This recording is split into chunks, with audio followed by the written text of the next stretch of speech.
We've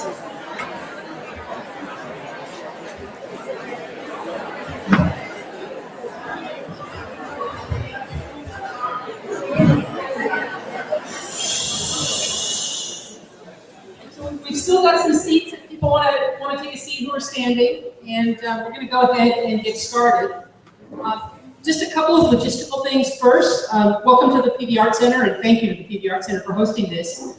There are signed copies of The Martian for sale just in the studio. You can see the gentleman standing in the doorway there. So they'll be still here afterwards if you'd like to buy a copy of the book. Also, there are restrooms. There's a small restroom through these doors here, the one that's open.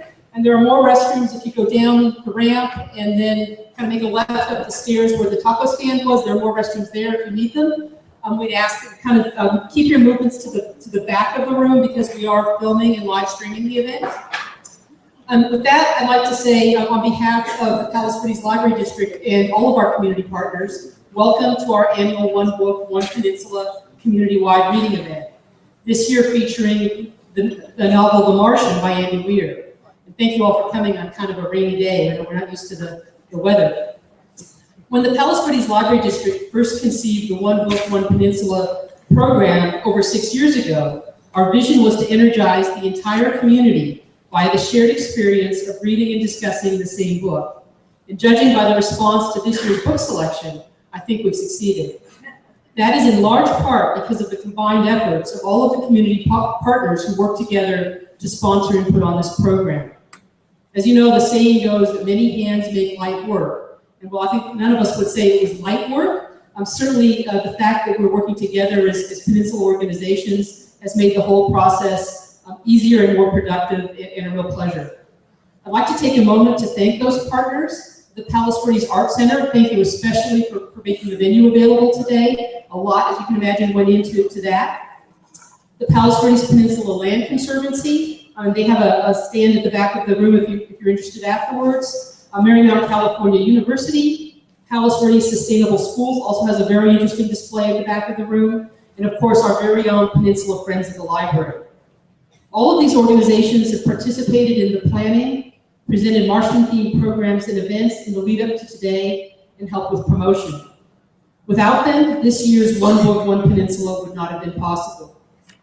I'd also like to thank Terry Gilman of the Mysterious Galaxy Bookstore, who was instrumental in making Andy Weir's appearance possible. As I said, if you'd like to take home a souvenir of today, her staff is selling signed copies of the book in the studio adjacent to this room. Special thanks are also due to the PVLD employees who have worked so hard to make this event a success. Every single department in the library district and nearly every employee has been involved in some way. I want to say a special thank you to Deborah Peterson, who is in the room now. So Deborah, stand up, come on. Deborah was this year's One Book, One Peninsula leader. She's put in many hours of hard work, and I know she's had many sleepless nights as she planned and worried about every detail, and she's done just a great job. Lastly, I'd like to express our gratitude to Andy Weir, who's been more than generous with his time, accommodated our request to add a second presentation today, given the huge community response, graciously pre-signed copies of his book for sale today, and spent all day yesterday speaking to and fielding questions from the students at Palos Verdes Peninsula High School and Marymount California University. Before I introduce our author, who I want to ask a question. Who in the audience got a potato from our Martian? All right. So look carefully at your potatoes. One of those potatoes has Andy Weir's autograph on it. Who has a signed potato? If you have a signed potato, stand up and wave your potato because you are the winner of a membership in the Palos Verdes Art Center.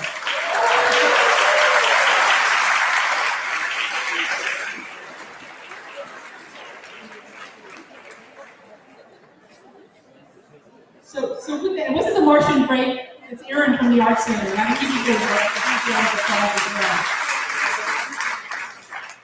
The Martian, as I think you all probably know, is the story of an American astronaut stranded on Mars. He must use his wits, a great deal of science, and not to mention a lot of duct tape to survive in the extremely hostile environment he finds himself in. The book has been called Robinson Crusoe in a Spacesuit. Library Journal noted about the book, Weir combines the heart-stopping with the humorous in this brilliant debut novel, placing a nail-biting life and death situation on Mars and adding a snarky and wisecracking nerdy hero. Weir has created the perfect mix of action and space adventure. Andy Weir's own story is the stuff that dreams are made of. Mr. Weir was a computer programmer at AOL in the late 1990s, and had the good sense and the good fortune to leave AOL and cash in on his stock at an opportune time. That allowed him to fund his dream of becoming a full-time writer. A self-described space nerd, Mr. Weir wrote his first novel, The Martian, which he offered as a free download on his personal website. At some point, he decided to sell the book on Amazon for 99 cents. When more and more people began to download it and also review it positively, an agent took notice. And before he knew it, his originally self-published book had made it to the New York Times bestseller list and then became an award-winning novel. Award-winning movie. It was an award-winning novel already. This afternoon, we're going to do something a little different than we did this morning, and we're going to have a moderated discussion with Palos Verdes Library District's own librarian, Joshua Peck. Joshua, want to come up? Joshua, some of you know, is some of our film programs. So Joshua's going to be interviewing Andy, and then there'll be an opportunity for audience questions. So with that, I'd like to hand over to Joshua and Andy.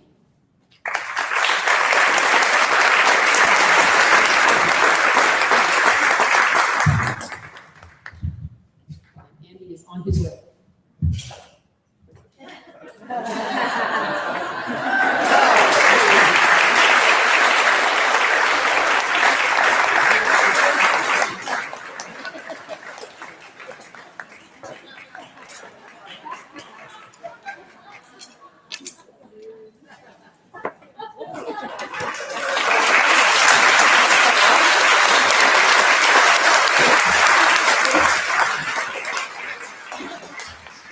Put us in the high chairs. Yeah, it is. So welcome and thanks for doing the second session. Sure thing. And Kathy mentioned a little bit about the early beginnings of the book, but I want to start even earlier than that. I mean, Okay, well, I was born at a very early age. what is your sign? That's what I want to start with, sign. But did you have an interest in science, astronauts, and spacecraft as a kid? I'm assuming you did. But... Oh yeah, no, I've been a space dork my whole life. I've always loved spaceships, spacecraft, space travel. I like astronomy. It's interesting to me, but not as much as I like artificial spacecraft. What did your parents, were they? My father, yeah, both. I was pretty much doomed to be a space dork, or a dork of some kind, because my father was a particle physicist, and my mother was an electrical engineer. So, and they're both fine, by the way. They're just retired. They're not dead.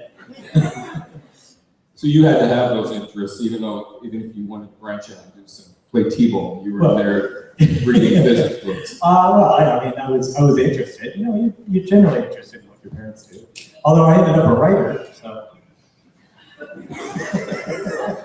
Did you read science fiction growing up? Were you a fan of it? Oh, absolutely. So my dad, he pretty much never threw away a book in his entire life. And so he had this huge bookshelf, maybe 6 feet high, 3 feet wide, and a foot deep, jam-packed full of sci-fi paperbacks that he read growing up. Things from the 50s, 60s, and early 70s. And so the things that they used to call juveniles, because they thought only kids would read sci-fi. And so I grew up reading that. So I'm kind of one generation off of my age group in terms of the sci-fi I grew up reading. So my idols are like Heinlein, Asimov, Arthur C. Clarke, and although everyone's forgotten him in the modern era, Clifford D. Simak. I like his stuff a lot too. So yeah. What did you like about those particular writers and authors? I mean, I know they had amazing covers. I know you two right off the bat. Well, what was it, story elements? Because when I read The Martian when it first came out, I really got a sense that you were a fan of Heinlein. The adventure on another planet thing. So in particular, what was it about those writers, the Golden Age writers, that you liked so much? I don't know. I think it's maybe just that kind of spirit of exploration that a lot of the books had. And it's like, it really kind of lets you, imagine yourself, going out and visiting new exciting planets and stuff. And a lot of modern sci-fi is just kind of like dystopian, bleak, future misery. And like for some reason, the government likes torturing teenagers. I mean, that's basically what it's about. And it's like, you would not want to live in any of those worlds, right? You don't fantasize like, boy, I sure wish I lived in the world of the Virgin. You know, gosh, I wish I could compete in the Hunger Games. No, but these stories, you know, Heinlein, Asimov, Clarke, these are like exciting views of the future where, you know, regular space travel back and forth between Earth and Mars and all this stuff, and you would want to live there. So it's fun to fantasize about being in those worlds. So were you into NASA as well when you were, I mean, when did you, do you remember what particular missions that you I mean, yes, absolutely. Everything related to the space program I was always interested in, manned and unmanned, American and other.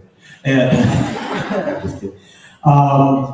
But you know, the space shuttle program was just starting up right when I was a kid. So around, I think 1980 was the first space shuttle launch, and I would have been 8. So that's when I mean, so that was new. That was like the pinnacle of space technology, was the space shuttle back then. Do you have a favorite astronaut? Yeah, actually, I do. Time. My favorite astronaut of all time is John W. Young. He was on the Gemini for sure, not Mercury, but he was Gemini, Apollo, and the space shuttle. And for Apollo, he was on, I think he was on Apollo 10, but he was also the commander of Apollo 16. One of my favorite stories about John Young was when, you know, they have biomonitors and stuff on the astronauts. And so they know everything, their heart rate, body temperature, everything. And if you look at the heart rates of the astronauts when the Saturn V is launching, they spike a bit, right? Because you're sitting there, you're an astronaut, it's like, oh, right. So if you look at like the Apollo 11 data shows like Armstrong, Aldrin, Connor, Collins, and it's like, their heart rates all spike up to like 150 or something during the launch, and then it calms down again later on. John Young's heart rate never got above 70. He's just like, a lot. He was a lot. He was alive. He's still alive. And he was the commander of Apollo 16. So, and he went to the moon twice because he was also, I think, on Apollo 10, I believe. So he didn't land, but he went. So you talk about, you know, you always wanted to be a writer. So did you write growing up when you were a kid? Was that something you started when you were at a young age? Or? Yeah, I wrote, I think the first thing I ever wrote was a Henry Huggins fan fiction. You know, the Beverly Cleary novels, the children's novels of Henry and Ribsy and Beezus and Ramona. Yeah, I grew up, I read a lot of those when I was really young. Got a hold of my mom's typewriter. She was not aware that I got a hold of her typewriter. And I wrote up a little fan fiction with Henry and Ribsy. I think it was about a paragraph long. It was the same kind of storytelling technique that a 6-year-old usually uses, which is just kind of this rambling. One long sentence. Pretty much, yeah. So, you know, Kansas said you were lucky enough to get out at a good time at AOL. Yeah. That's kind of what was your first impetus in let me try writing. So you want to talk a little bit about that? No, okay. Yeah, when I was working for AOL in the late 90s, and then, this will really date me for you, I got laid off when they merged with Netscape. Yes, that's when that happened. And the merge with Netscape, I got laid off along with 800 other people. And they said, okay, so here's your severance package, here's your, here's your paperwork. By the way, you have 60 days to exercise your existing stock options or they'll just disappear. So you have to sell them. And I was like, oh, okay, I guess I should probably look at that and find out what that's about. So I had about $1 million worth of stock options. That's a good start. I was like, try writing. oh, that'll work. So I exercised my stock options and then I went on sabbatical. I love the word sabbatical. So, it sounds so much better than unemployed. We could all use a sabbatical. We could all use a sabbatical. So I went on sabbatical for 3 years, and I wrote what was my second book, which was called Theft of Pride, and I could not get it published. The standard sob story you'll hear from most struggling authors is couldn't get an agent, couldn't get any publishers interested, just couldn't get any traction. And after 3 years, I gave up and went back into the software industry. But it wasn't like this Charlie Brown hang your head sad music situation. I like software. I like programming computers. So, and then I figured like, oh, well, now I don't need to wonder what might have been. I actually did give it a try.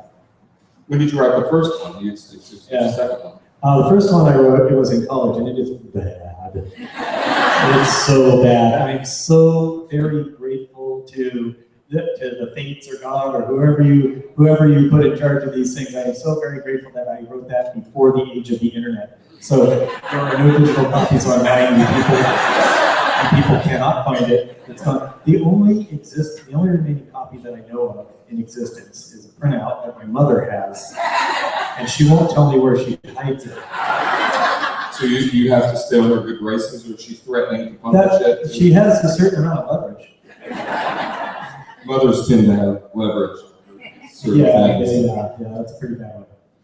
So let's jump forward a little bit to the Martian.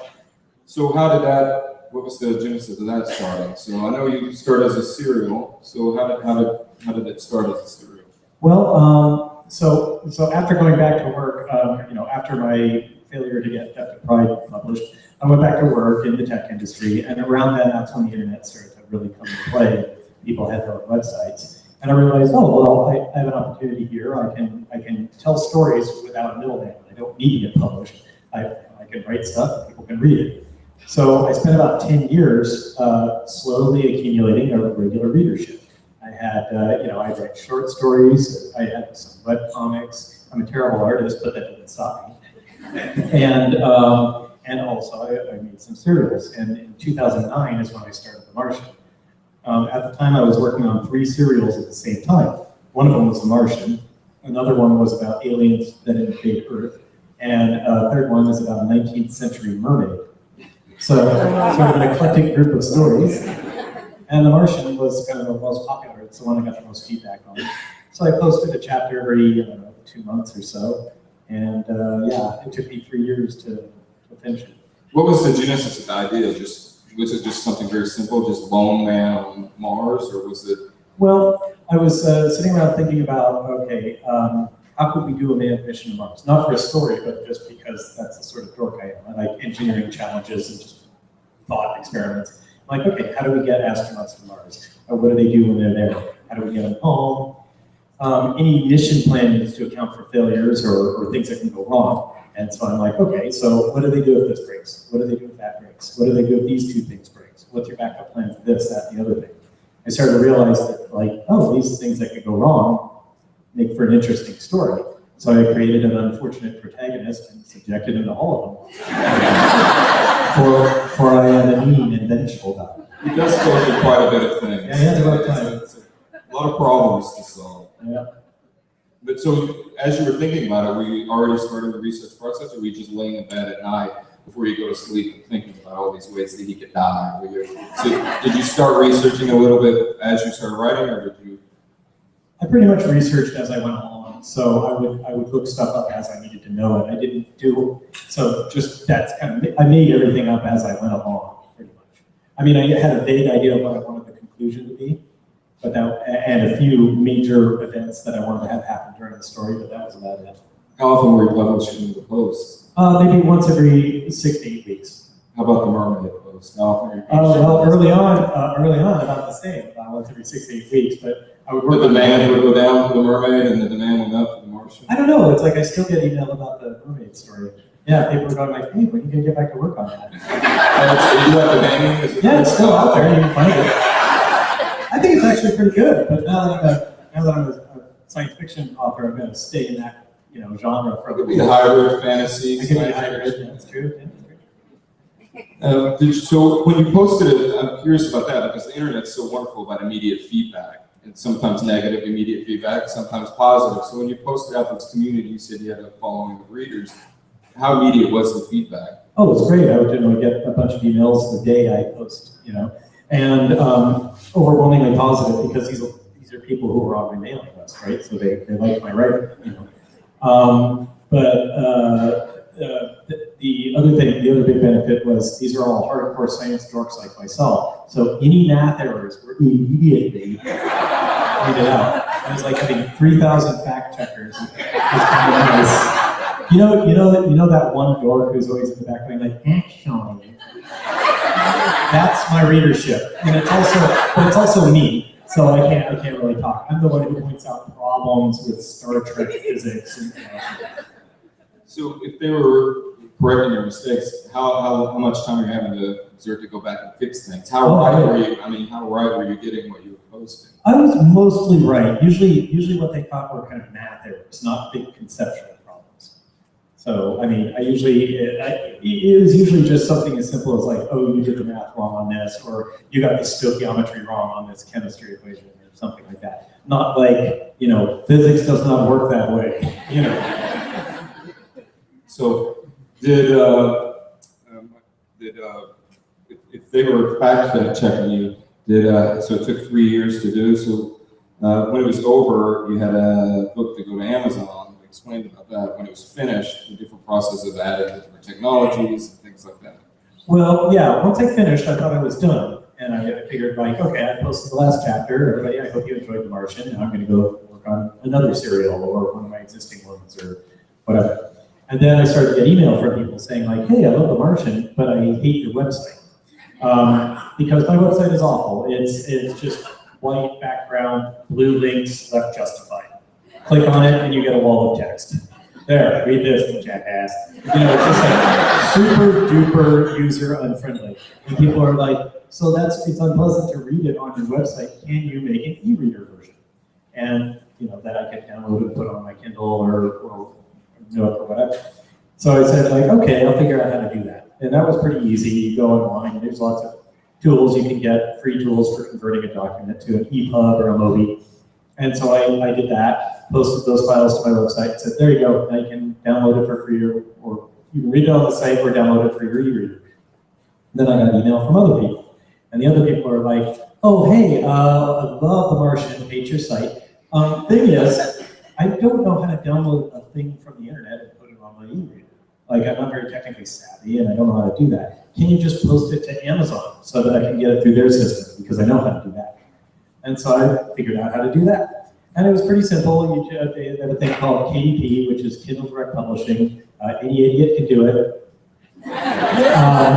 And you post it there. You have to set a minimum price to 99 cents, though, because Amazon makes their money off of book sales, not Kindle sales. They actually lose money on every Kindle they sell because they know that if you buy a Kindle, you're also going to buy books. So they don't allow a system where you give books away for free. So I had to set that price to 99 cents, meaning, by the way, I was pulling down a cool 35 cents per royalty per copy sold, I'll have you know. Anyway, then they hang on to it for a couple of days to have a human look at it, just to make sure it's not a bunch of goat porn. And then, don't judge. And then they post it. And so I said, all right, readers, you can read it for free on my website. You can download the e-reader version from my website for free, or you can pay Amazon to put it on your Kindle for you. You pay them $1. And more people bought it than downloaded it for free.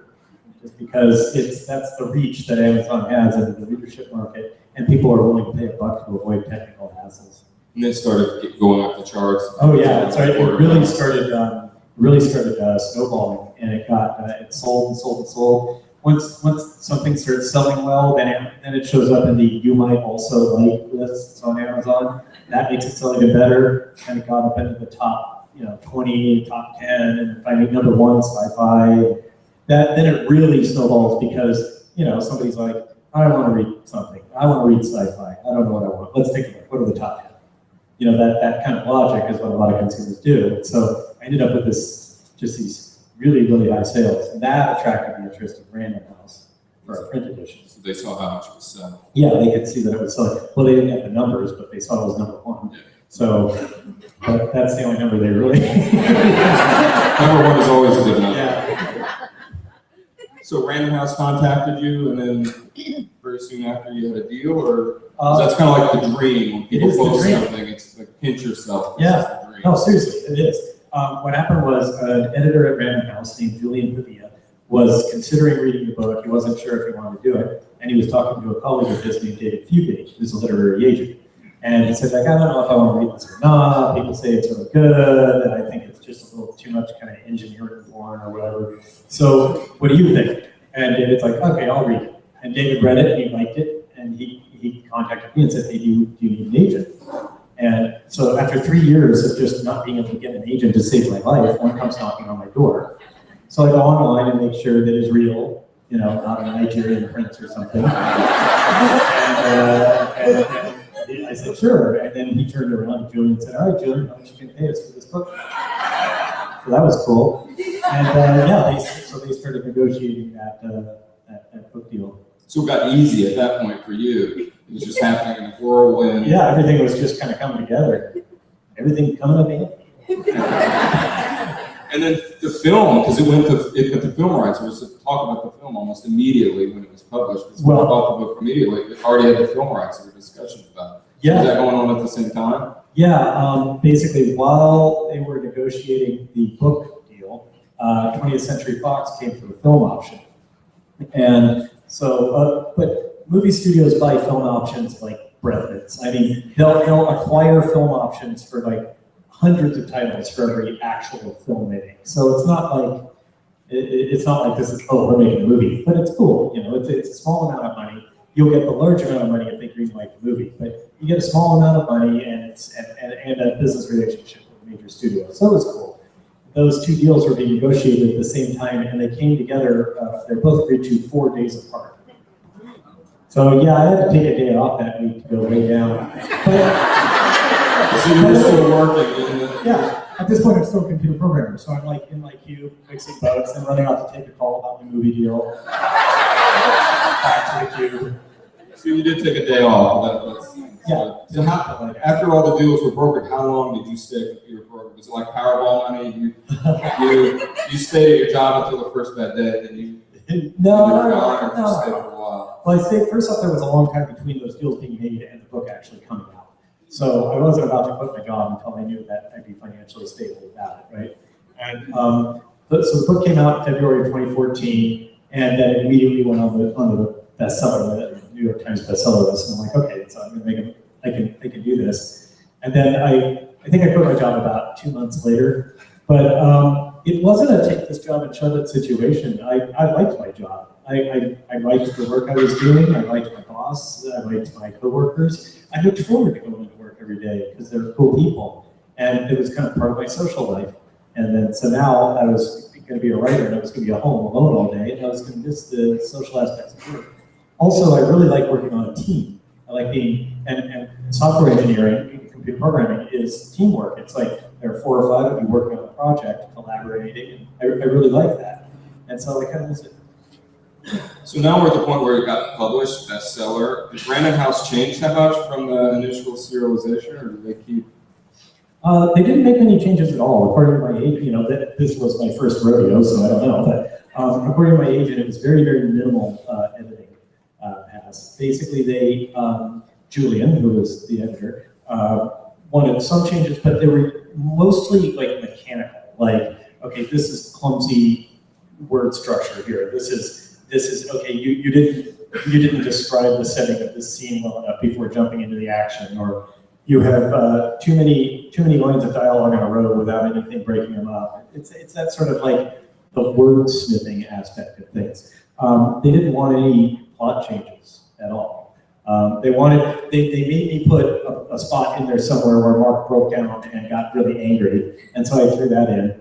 But and then we changed the ending a little bit, not the plot events, but just the final scene. We changed it. Is the original ending still on your website? No, the book's not on my website at all. Like, once they sold the rights to Random House, they don't want me giving it away for free for some reason. That's very stupid of me, yeah. So it's a question I would ask all my life. So, regarding the timeline when the book is set, there's never a date set in the book. Did you have a particular period in the future where it's set? And how did you choose a particular period you chose? I can tell you down to the exact date. I had a feeling you did some research or ran a program or figured out something. Well, here's the thing. All the orbital trajectories described in the book are real.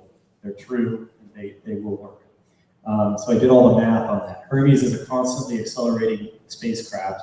It uses ion engines, so it gets a constant thrust, but very little, but it's always thrusting.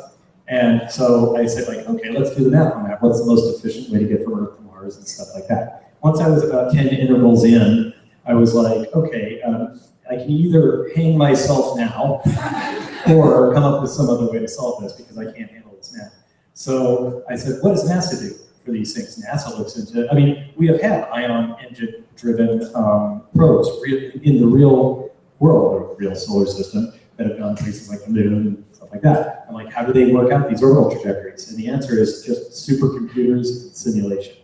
And I'm like, I knew that. So I wrote a program to help me calculate the orbital trajectories of Hermes. Of course you did. Yeah. All sci-fi writers, they write their own program to back up their science. 25 years as a computer programmer, you know, so when the only tool you have is a hammer, every problem starts to look like a nail.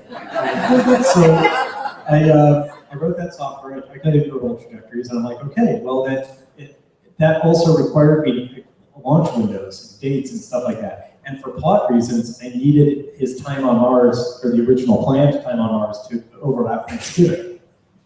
Because of plot reasons. So I'm like, okay, this is a very weird engineering challenge. I'm like, I have a constantly accelerating ship. I need to go from Earth to Mars. I need it to be at least like 20 years into the future so that it's plausible. It can be after that, that's fine. And the 31 souls that they're going to spend on Mars has to overlap Thanksgiving of whatever year that is. Because of course Thanksgiving moves around too. Yay! So all of that I finally came up with.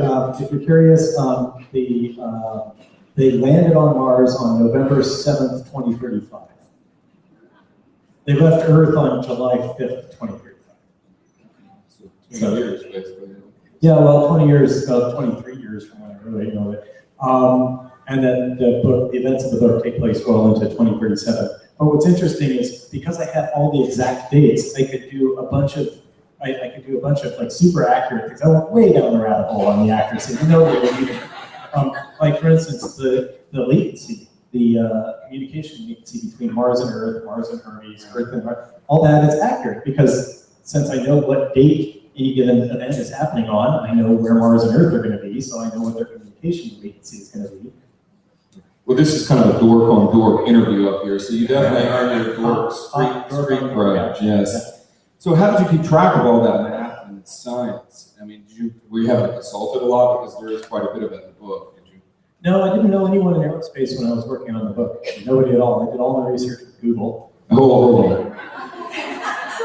As a librarian who makes his living in reference questions, let's change that answer. You did all your research at a library? Is that what you're saying? Sure. An online library.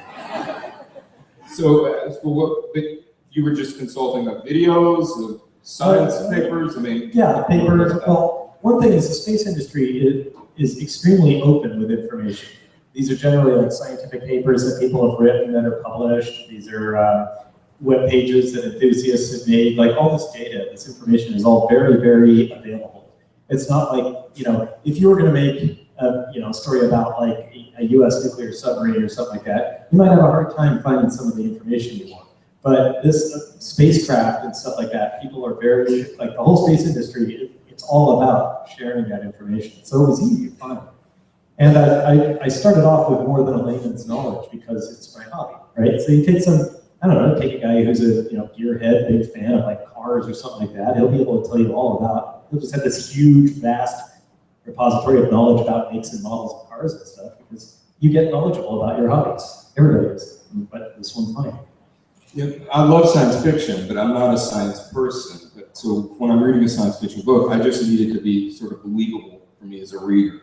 But as you're writing it, you were really making an effort to make it not only believable, but actually as accurate as possible. Yeah, I want it to be as accurate as possible so that it would be believable to dorks like me. So science fact versus a plot. Yeah, you can make an argument, you can make the argument that The Martian isn't even science fiction, that it's just like drama or thriller or whatever. Because like all the technology in it is real. What's the most implausible that you took the most liberties with? Well, the biggest problem, the biggest inaccuracy in the book is right at the beginning, the sandstorm. In reality, Mars gets 150 km/h winds, but Mars's atmosphere is only 1/200th the density of Earth's atmosphere. So while the wind is moving 150 km/h, which is like 100 miles an hour, the inertia behind the wind is so little it would have a hard time knocking over a piece of paper. Seriously. At the time that I wrote The Martian, I knew that. And I just made that concession because I wanted something to set it up. Now, I considered an alternate scenario where it was like they were going to do an engine test of their ascent craft, and then all hell breaks loose, things go wrong, there's an explosion, et cetera, et cetera. And that would have been all in keeping with reality and real physics, but it's a man versus nature story, so I wanted nature to get the first punch. Now, at the time I did this, nobody knew this. Like, very few people knew the details of like Martian climatology, right? But then the book became popular, the movie became popular, Neil deGrasse Tyson and Bill Nye told everyone that the sandstorm was unrealistic, and now everybody knows that I was full of crap. So that's really unfortunate. But if I have inadvertently educated America about, and the world about Mars, then I feel good about that. There's another couple of things I'll talk about. What about the ion engines? The ion engines are real.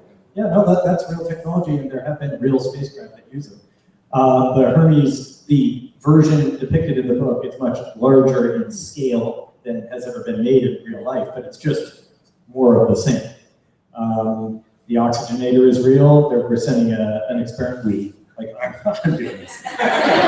We, humanity, are sending an experiment to Mars on the Mars 2020 rover called MOXIE, which is basically the oxygenator from the book.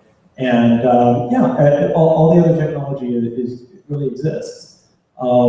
There's a few other errors though that aren't my fault.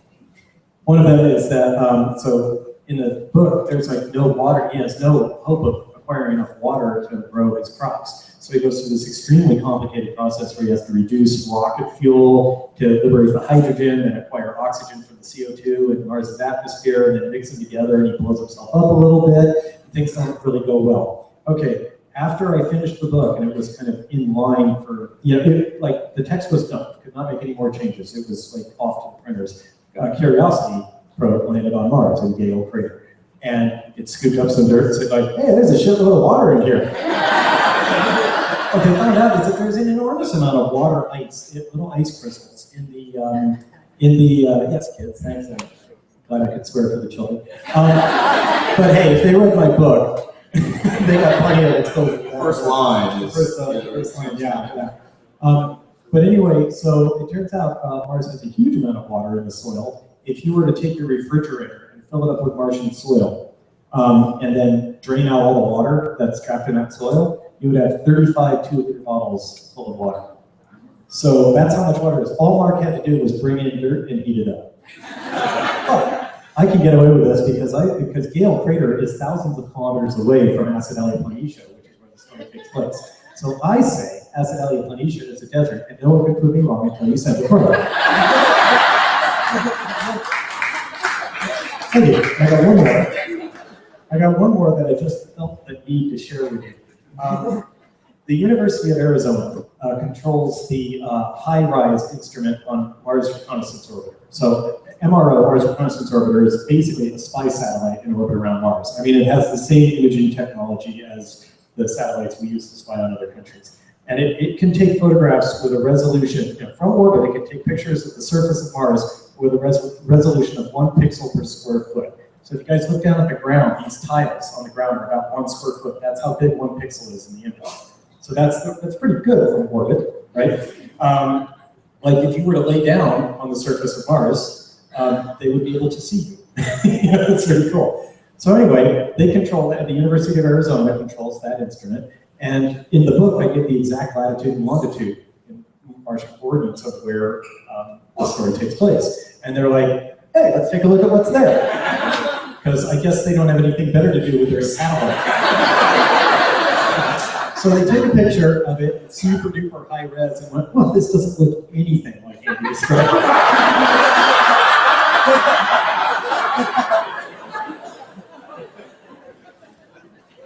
Did you hear? That was a simulcast. No, it's great though. They contacted me and they had me write a little description of the area and everything. What was the reaction from NASA when the popularity increased? Did you start hearing from them? Oh yeah. When you're writing, you didn't hear from them. I didn't know anybody there, yeah.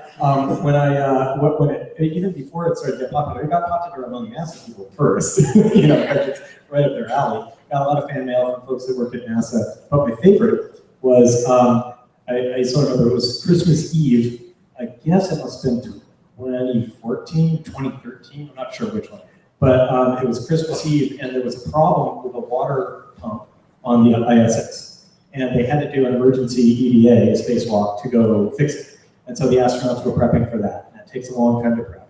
And so they had to call all the flight controllers in, the main EVAs, have everybody in to mission control to prep for that. And so here it is, it's like Christmas Eve. Of course, they'd rather be with their families and whatnot.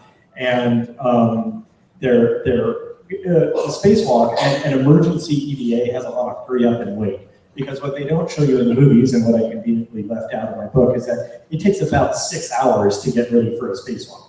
You put on your EVA suit, you have to adjust it, there's all this stuff you have to do. So there was a lot of hurry up and wait, because people are just sitting around mission control doing nothing. And so they emailed me. So it's like Christmas Eve, they're like, hi, we're all just sitting around mission control, and we got to talk about your book, we really like it. I was like, cool. Who's pranking you? Awesome. It's like, yeah, well, I'm the EVA lead for it's like, this is the flight controller who sits at mission control at the EVA flight station. Yeah. But what was really awesome was later on, after the book had been selling really well and the movie was being made, so NASA invited me out to Johnson Space Center for 4 days of VIP tours. That was awesome. And my favorite part, they showed me all sorts of cool stuff. But my favorite part was they brought me to the Mission Control Center for ISS, and let me go in, not just from the observation group, but let me go in and sit down at one of the stations called Cronus. Cronus deals with communications and stuff like that, and they let you remote control a camera mounted on the outside of ISS. And they put the feed up on the big screen. That was awesome. Well, you're obviously pro astronaut, and the book is just so, I mean, they're the heroic figures in the book. So what did astronaut did you have to recommend? The real heroes are the mission control. What is it? I remember back, I heard I was reading a bunch of jokes or whatever. It's like, you might be a nerd if, you might be a nerd if, or whatever. And one of them was like, you might be a nerd if you think the real heroes of Apollo 13 were the flight controllers. And I'm like, but they were! So your reaction was good from the astronauts or the flight controllers? Obviously, they like it if they're writing your emails. Yeah, they like it. Yeah. Yep. And I guess they showed The Martian to the astronauts on ISS like the week it released. Actually, before it released, they got a special early screening. And it was funny because Fox really wanted, I don't know if they got to do it, but Fox really wanted to do it. They usually they break down sales reports in terms of regions, so like North America, this many millions, and stuff like that. And so what they wanted to do was say like low Earth orbit, 6. Their numbers accurate. Well, about the technique of the book, the use of the log was a really great device to use to impart a lot of information to the reader in the first-person way. Was the original plan to do the first person in the log format the whole time? Yeah, actually, originally, but yeah, and as you say, the reason I did it with the log format is so that I could just do everything first person, but it gives this almost, it gives you a sense of immediacy. Normally, if you're reading a book in the first person, you know that the person who's telling the story is going to survive the story. But if it's log entries, deep down, any one of these could be the last, right? And so you're getting the story each day, and so that gives you this kind of sense of dread and immediacy. Also, there is so much exposition in the story. I needed to explain so much science to the reader that it would have read like a Wikipedia article if I didn't have a smartass telling it. And so just his demeanor, his attitude, the way he talks, the jokes he cracks, I had to put that in there, or it would just be painfully boring.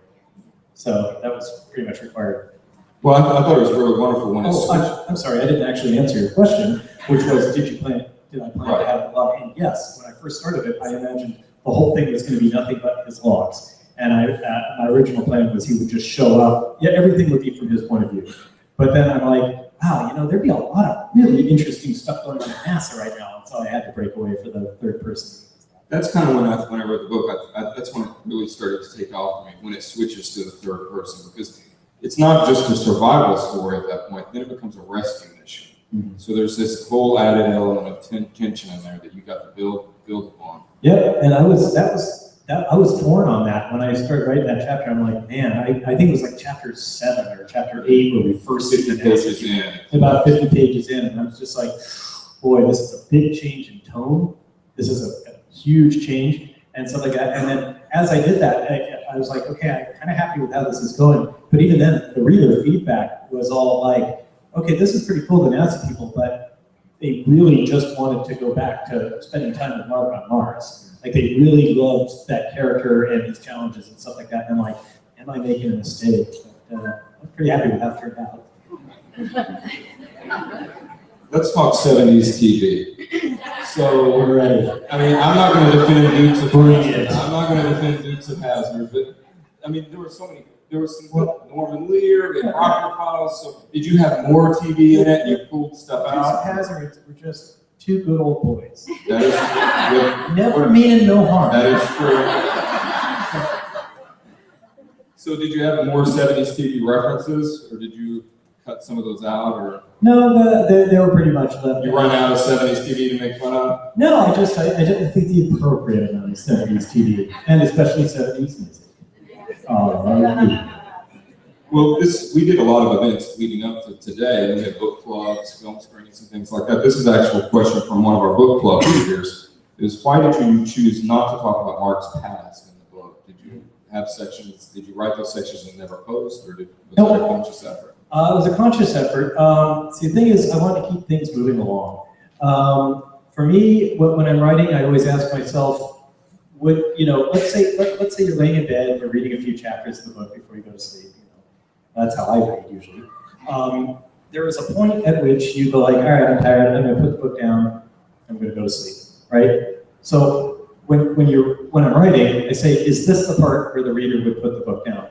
Right? Is this the point where you go like, okay, it's slowing down a bit, I'll pick up on this later. If so, why is it there? Right? Don't let them put the book down. Keep them up till 3 in the morning. Keep up till they drop the book because they fell asleep. And so, like, I know a million writers would disagree with me, but I don't like decompression scenes. I don't want a slow down. I don't want to give the reader a chance to calm down. And so hearing about Mark's backstory, it was irrelevant. Also, hearing about, like, I didn't give him a wife or a kid or anything like that because the audience, the reader, already understands the motivation. Like, he doesn't want to die. Like, everybody gets that. Everybody here, except that guy, everybody here doesn't want to die. And I'm not pointing to anyone specifically. So they already understand that. It's already a motivation that's very human and immediately understandable. So I don't need to go like, oh, I need to survive so I can get home to raise my beloved daughter. It's like, no, that's just schmaltzy crap. So I just wanted to concentrate on the problems at hand. I didn't want a deep, psychological, introspective novel. I wanted a Guyver on Mars. 80s TV. 80s TV, that's right. TV, yeah. 80s TV. So much 80s better. TV versus 70s music.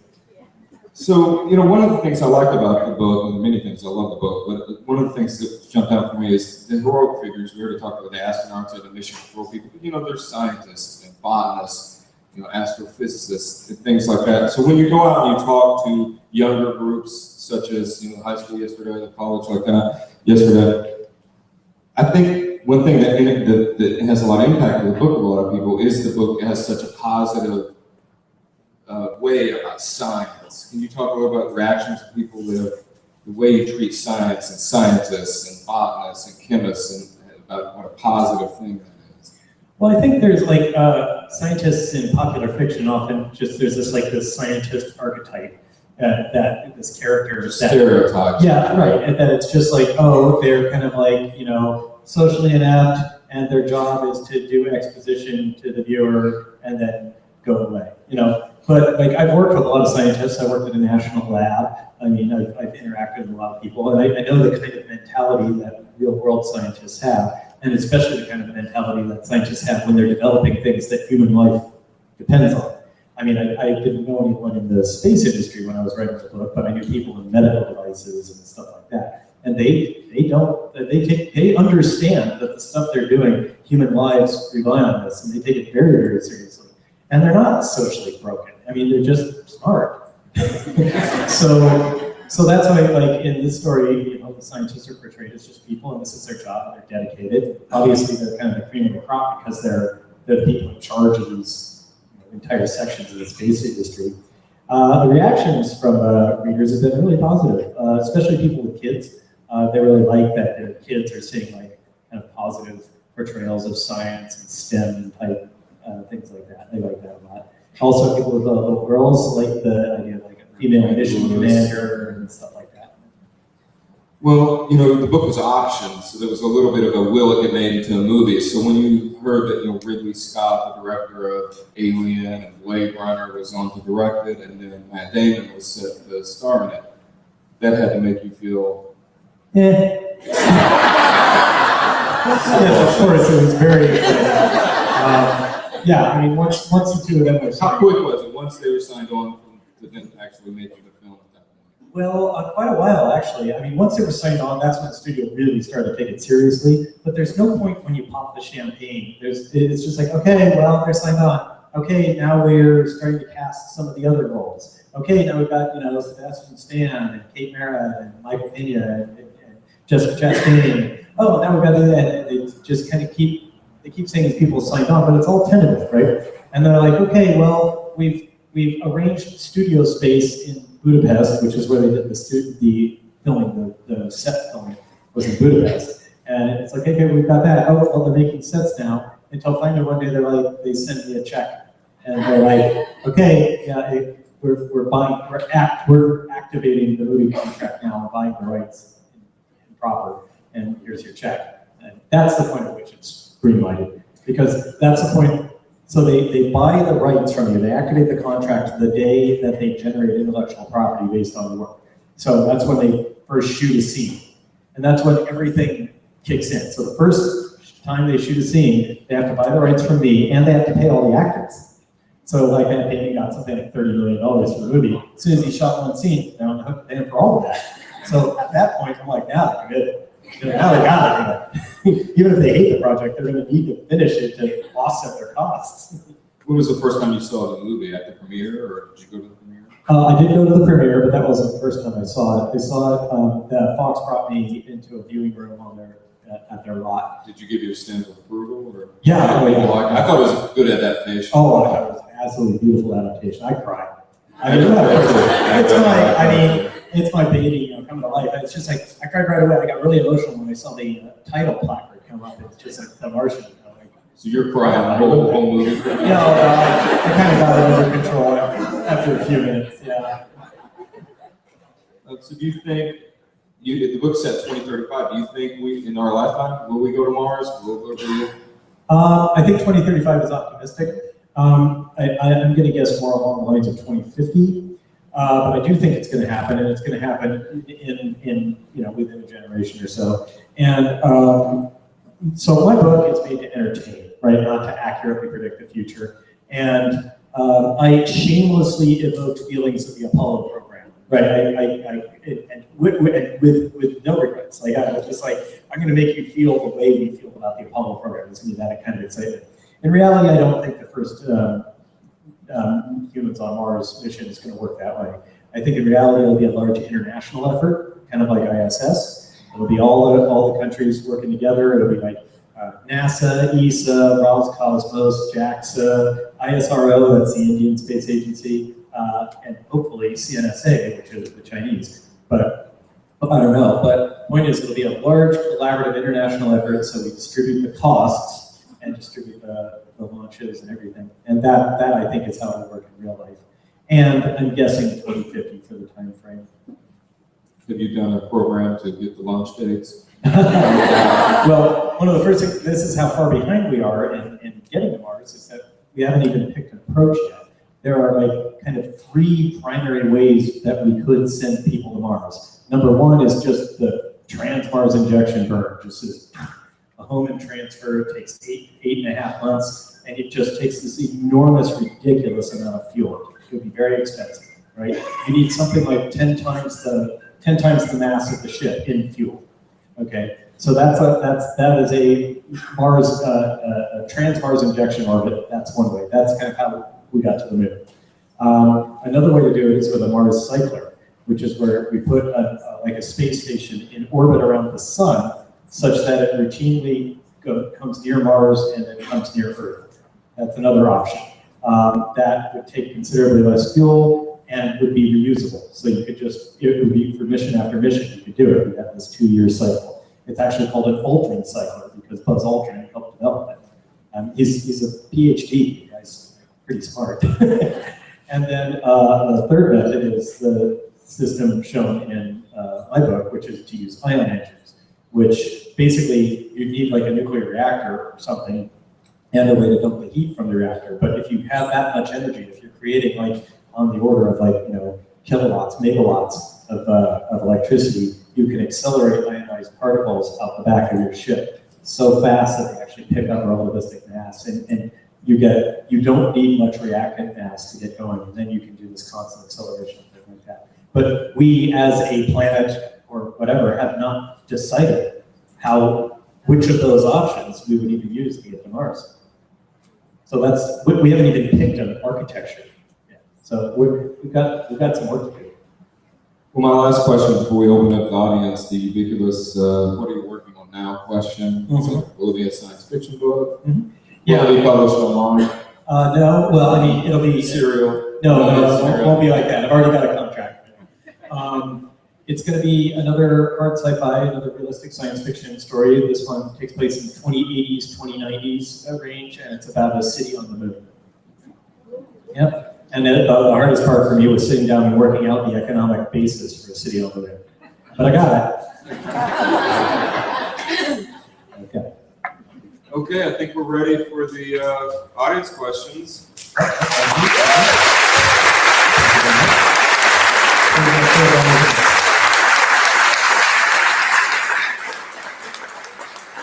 I'm gonna walk around and give you the mic. That way it picks up on the camera, right? So you help me point people out. If you want to stand up, that'd be great.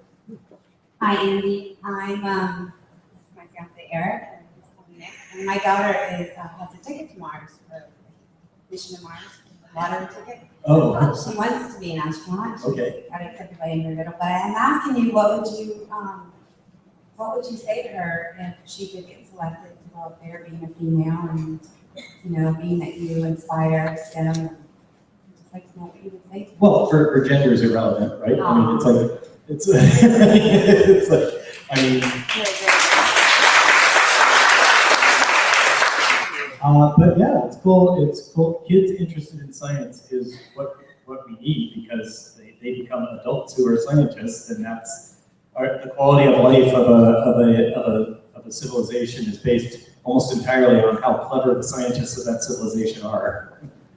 So that's why I'm a big fan of STEM. Next question. There's a guy, lady over there. See.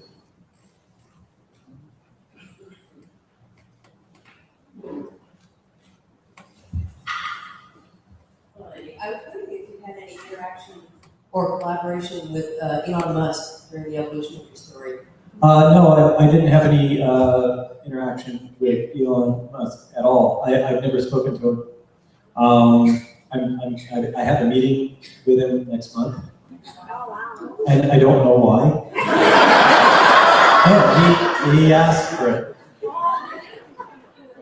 So I'm looking forward to it. Yeah, I like so many things about your book. I hate to bring this up, but Uh-oh. one moment, Dun, right? I question the authenticity of the, not the decision by the astronauts to go back to get him, but their enthusiasm to spend that much more time in space, and the overwhelming support for spending so much money and time in people's lives to rescue him. Did you think? Would you feel that reflected the ethos of the program, the NASA program, and the people in it, or was it romanticized? I think it's realistic. maybe I'm a bit of a Pollyanna, but I do have a very high opinion of humanity and human nature, and we do tend to have this built-in instinct that if any of us are in trouble, all of us care about it. And I would point to the Chilean miners who got trapped. I mean, how much money did they spend to save those 30 guys, right? I mean, they dug multiple tunnels, and NASA, in fact, got involved. The Chilean government spent untold millions and millions.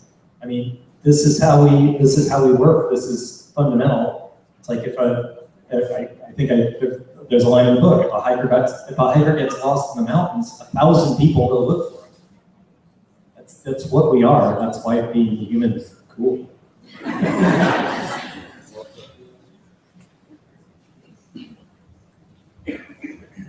I was very interested in your treatment of using the sweet potato in outer space. Did you get a chance to talk to the Tuskegee University on their usage of the sweet potato?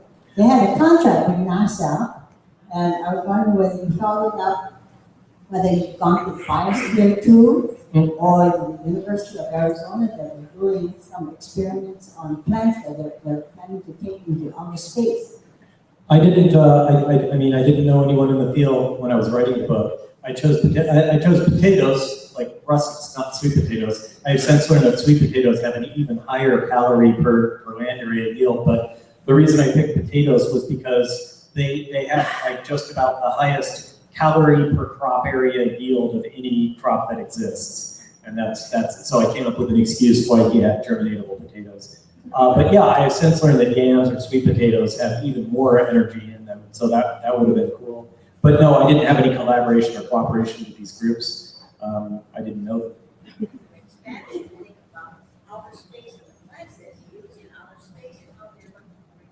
I'm sorry, I just can't hear you. If you expanded it, how would you bring water to outer space by using plants to filter water? Yeah, well, it turns out you don't need to bring water to Mars because there's an enormous amount of water already there. Yeah. Hi. Any want or desire if they asked you to go up to the space station or like that? Hell no. No. I write about brave people. I'm not one of them. I'm an earthbound mystic. It's terrific of your book. It's a terrific read. My son Jack actually introduced it to me when we were really readers. He's probably driven a dozen sales being released. Excellent. Plenty of people in here the same story. I wanted to ask you about the adaptation for film, which I thought was quite a faithful screenplay and a terrific picture. And I was curious if you had any insight on the process by which your novel was turned into a screenplay and what it's taught you about those two different forms. Sure. Well, first off, I loved the film. I thought it was a great adaptation. They had to cut some stuff out, but if they hadn't, it would have been 5 hours long, right?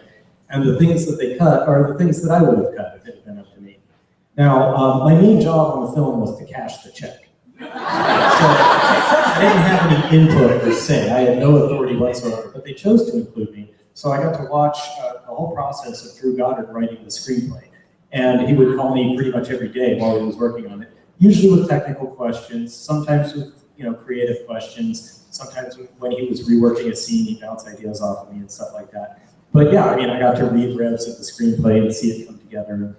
But pretty much, he just did a very faithful adaptation, so there weren't a lot of changes. So yeah, I mean, I was really happy with how it turned out.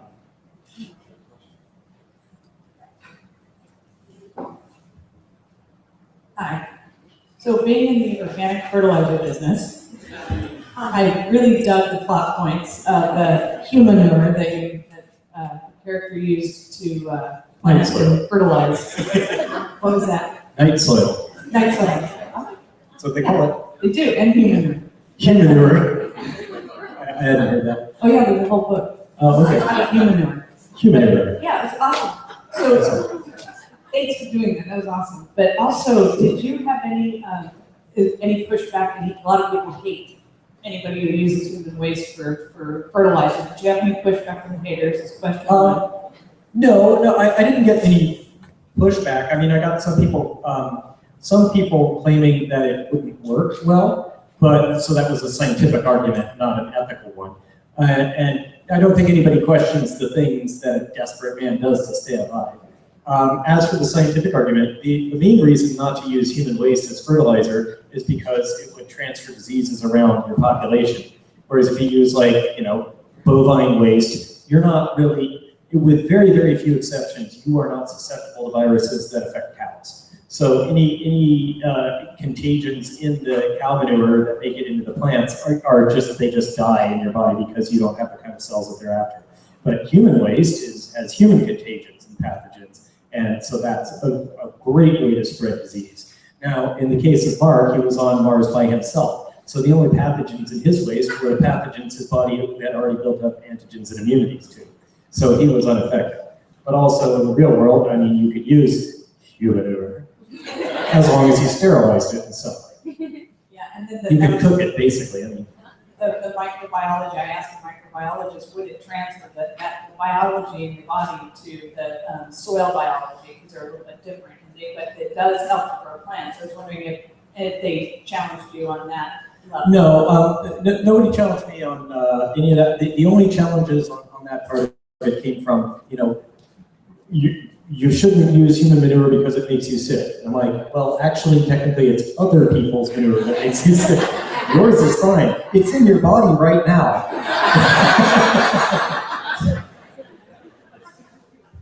Hi, I was wondering if you got any flack from NASA over the Iris disaster when they decided not to do any safety protocols? No, not at all. They really liked NASA loved the book and the movie. They're huge fans and supporters of it. They feel like it portrayed NASA very positively and also very accurately. And from their point of view, the Iris disaster was a realistic depiction of space travel because they're like, this is why we have so many checks and rechecks. And within the context of the story, they had to skip those inspections because they had no other choice. And this is the result of not doing all the safety checks. Do you have a title for your book, 2080, yet? Have you thought of one? The working title, and this is not set in stone, the working title is Artemis, but I don't know if I'm going to stick with that. What do you think about Richard Branson? He's Virgin Galactic and his first commercial. Would you buy a ticket? And what No, we've already established that our power. Oh, by the way, behind you, this guy in the green jacket's been very patient. No, I would not buy a ticket on that. Also, I kind of don't really consider Virgin Galactic to be space travel. Virgin Galactic is extremely high altitude air travel, but their plane, their system is designed to go to, I think it works out to be about 82,000 feet or something like that, which is lower than the flight ceiling of an SR-71. So, like, we had basically spy satellite, spy pilots in the 1960s flying higher than Virgin Galactic flights would go. So, also, by the way, if you can do aerodynamic flight in the area, I don't consider it space. That's just my opinion. He changed his mind. He changed his mind. Back up. I want to warp the room a little bit. Warp it. My question is, at the very end, when he's out in space going up to get to the main, I was wondering how they made that connection. What was I didn't. at the very end of the, At the very end. of the movie when Mark is out. Jettison's that. Yeah, and he's caught by the. To be caught by Commander Lewis. Right. Right. It's so close. I mean, How did they? Well, I'm glad you like no, it. but I'm saying, could it just as easily gone wrong? Well, yeah, that's the point. It was a very stressful situation. Well, in the book, it's much less. In the book, there's much less drama about it. They actually, they never go untethered. It's Peck who goes and gets him, not the commander. And Peck actually just goes into the MAB, gets him, attaches Mark to it, and then they pull him back. And so it was really all about that they did excellent planning and then excellent adapting to problems as they arose, such that they could get Mark with a minimum of risk. Hi, Andy. Great to see you today. Thanks. Actually, there were 33 Chilean miners. Oh, 33, not 30. Okay. 33. I read that book too, and can't wait to see this. Excellent. My question is about the Academy Awards. Okay. What were your thoughts about the various nominations that the Martian received? Did you go to the Academy Awards or watch them, and what's your reaction? Well, I was thrilled, of course, that it got nominated for 7 Academy Awards. I did go to the Oscars. I got to go. That was pretty cool. Yes. I got dressed up in my nice tux. No, for the Oscars, I wear the overalls, with both sides. Yeah, it was a thrill. It was really cool, really classy event. I got to walk the red carpet. Whoopi Goldberg was in the security line behind me. It was really weird. Yeah, I wasn't really disappointed. We were surprised to be nominated for most of these categories. And my main takeaway from the Oscars actually has nothing to do with The Martian. Although I am a little bummed that Drew didn't win Best Adapted Screenplay, because I do think that he had a real good argument for that. But the big takeaway for me for the Oscars was I was so happy to see Mad Max do so well. And the reason is because he likes Mad Max apparently. The reason I was happy about that was because I don't like being preached at. I don't like movies that are trying to teach me a lesson or change my mind on something or make a political point of me. I just want to be entertained. And I feel that way about books. That's why when people ask me, oh, what's the central message of The Martian? I say, nothing. It's there to read, to have fun. And Mad Max is just pure fun. And I'm glad that it's getting rewarded for being entertaining rather than being some, kind of, statement like, oh. So that was my main takeaway from the Oscars. A few more questions. Go ahead. I was about to ask you something, even though it was not really relevant to what you just, or what I was about to ask. What was the main inspiration of writing the book?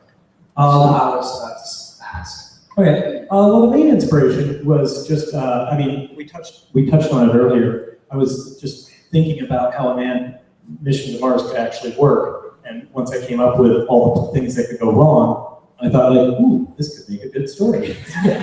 And that's it. It's as simple as that. I think most books start off as an author daydreaming. And so that's how this one started. Hi. You hear me? Yeah, you can.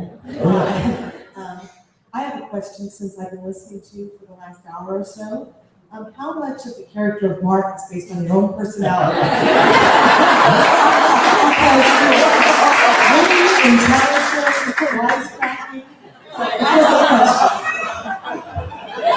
Matt Damon has your eye. Yes, well, yes, it's too bad they could only get someone as attractive as Matt Damon. We have to make some sacrifices. Yes, Mark is definitely based on my own personality. Really admit that. Because, I'm a smartass, for sure. But Mark Watney is like better than me at all the things that I do, right? He's smarter than I am, he's braver than I am, he doesn't have any of my neuroses or hang-ups or problems. He's the idealized version of me. He's not afraid to go in space, very brave, able to keep his crap together, and so he's what I wish I could become, right? And I think you'll see that in any novel, pretty much. If you open up pretty much any novel, you'll see that the protagonist is someone the author wants to be or someone the author wants to have sex with. Don't believe me? Just go through a mental checklist of your novels, and it'll be one of those two things. For the record, I want to be Watney.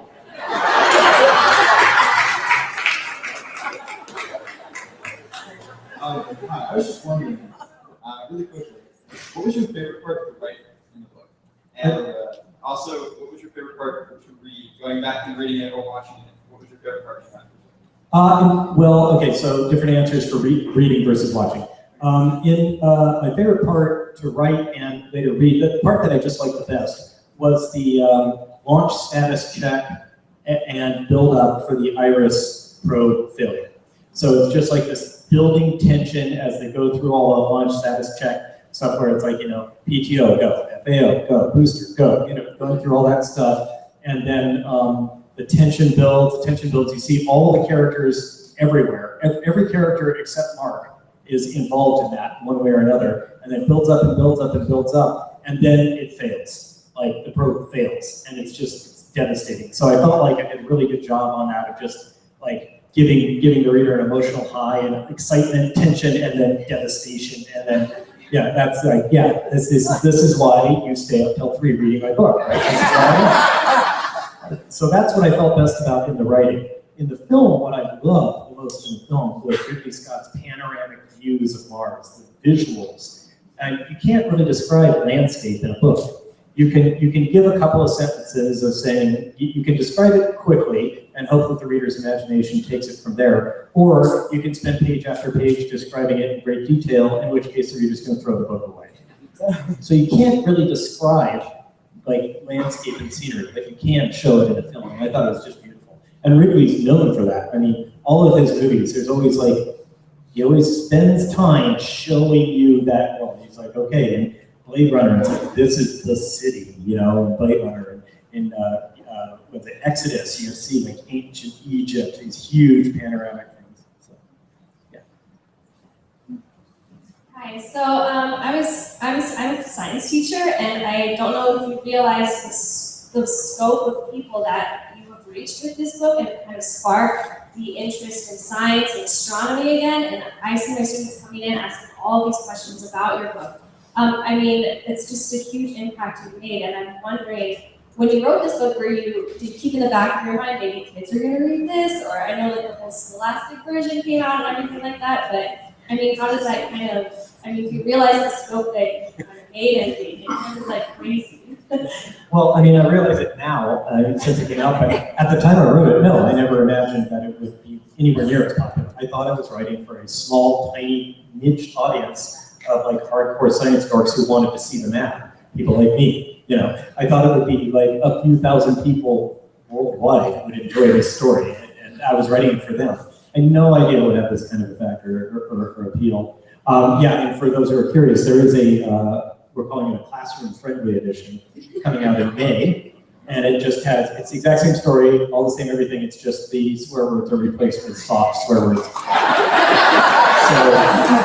So, what's the first line of the Scholastic book? I'm pretty much screwed. I think that's a really good question in the question and answer period on. Let's everybody get one. Thank you very much. And thank you to our host. Thank you. Thank you, Joshua. Thank you, David.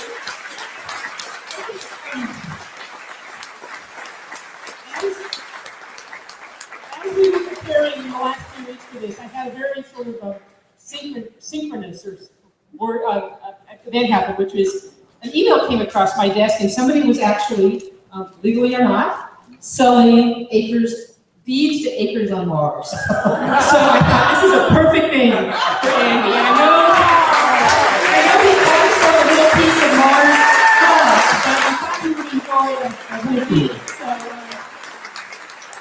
So seriously, Andy has been more than generous with his time, both yesterday and today. And there's probably nothing we could do that would be enough to thank him, but a little token of our appreciation. So thank you very much, Andy. Thank you very much.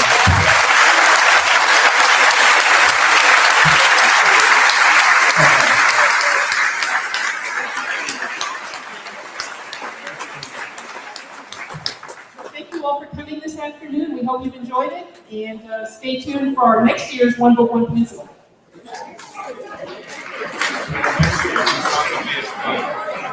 Thank you.